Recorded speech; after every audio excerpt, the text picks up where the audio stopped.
खबर यह है कि कांग्रेस वर्किंग कमेटी की बैठक में सोनिया गांधी ने पीएम मोदी पर बड़ा हमला बोला है। सोनिया गांधी ने कहा है कि सरकार के पास कोई नीति नहीं है, पाकिस्तान पर सरकार का रुख साफ नहीं है।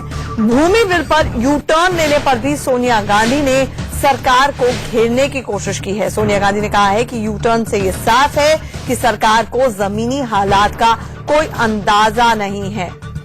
हमारे साथ हमारे सहयोगी रजत राकेश टंडन इस वक्त जुड़ रहे हैं। हमला तो बोल दिया रजत, लेकिन सबसे बड़ी जो नजर हम सबकी रहेगी वो इस बात पर रहेगी कि सोनिया गांधी ही कमान संभाले रखेंगी पार्टी की अपने कार्यकाल को पूरा करने के बाद भी, या फिर राहुल गांधी की फॉर्मली ताजपोशी हो सकती है।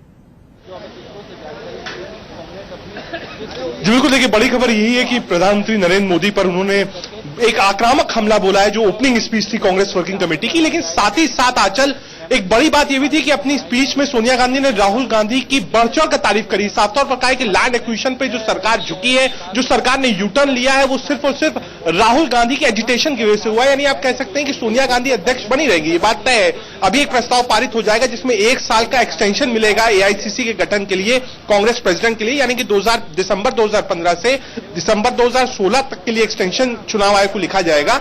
लेकिन राहुल की तारीफ करी गई है। कल जो राहुल मीटिंग ली थी वॉर रूम में, उसमें उन्होंने साफ तौर पर कह दिया था कि अगर किसी को कोई दिक्कत है तो वो डायरेक्टली रिपोर्ट करे। सोनिया गांधी अध्यक्ष 1 साल के लिए एक्सटेंशन मिलेगा, लेकिन फैसले राहुल गांधी के चलेंगे, ये बात सामने निकल कर आ रही है। रजत, ये बहुत दिलचस्प है कि वो मुख्यमंत्रियों की बैठक लेते हैं, राहुल गांधी तो कहते हैं बॉस मैं हूं, सीधे आकर मुझे रिपोर्ट करो।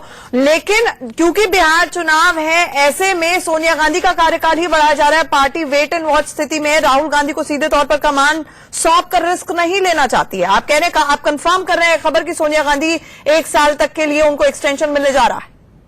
पार्टी और संगठन के कामकाज में सक्रिय हैं। जी बिल्कुल पुख्ता जानकारी है मेरे पास कि दिसंबर 2015 से इस कार्यकाल को बढ़ाकर दिसंबर 2016 कर दिया जाएगा। हमने इंडिया न्यूज से पहले ही 4 दिन पहले आंचल ये खबर चलाई थी और इस बात का दावा मैं करता हूं कि 1 साल का एक्सटेंशन मांगा जाएगा, भले ही चुनाव उसके पहले करा दिया जाए, यानी फरवरी मार्च में कांग्रेस अध्यक्ष का चुनाव करा दिया जाए। उस वक्त राहुल गांधी की ताजपोशी हो सकती है, लेकिन फिलहाल राहुल गांधी की ताजपोशी नहीं की जाएगी। उसकी एक बड़ी वजह यह भी है कि बिहार चुनाव सामने है। ऐसे में अगर बिहार में कांग्रेस अच्छा नहीं करती है तो सीधा ठीकरा जो है वो राहुल गांधी के सर पे आएगा और पहले अध्यक्ष बनने के बाद पहला चुनाव कभी नहीं देखना चाहेंगे राहुल गांधी। दूसरी बड़ी वजह यह है कि कांग्रेस की जो मेंबरशिप ड्राइव चल रही है उसको अनिश्चित काल के लिए आगे बढ़ाया जा चुका है। तो ऐसे में एआईसीसी का गठन जो होना है, जिसमें अध्यक्ष का चुनाव होता है, वो फिलहाल नहीं हो सकता। इसलिए सोनिया गांधी 2016 तक के लिए उनको अध्यक्ष का कार्यकाल दिया जाएगा, लेकिन क्लॉज यही रहेगा, मैं दोबारा कह रहा हूं आंचल, कि फरवरी और मार्च के बीच में कांग्रेस अध्यक्ष का चुनाव कांग्रेस पार्टी कराएगी। बड़ी खबर आ रही है, हमारे रिपोर्टर रजत कंफर्म कर रहे हैं ये बात कि एक औपचारिक तरीके से प्रस्ताव पास हो जाएगा। सोनिया गांधी जी की टर्म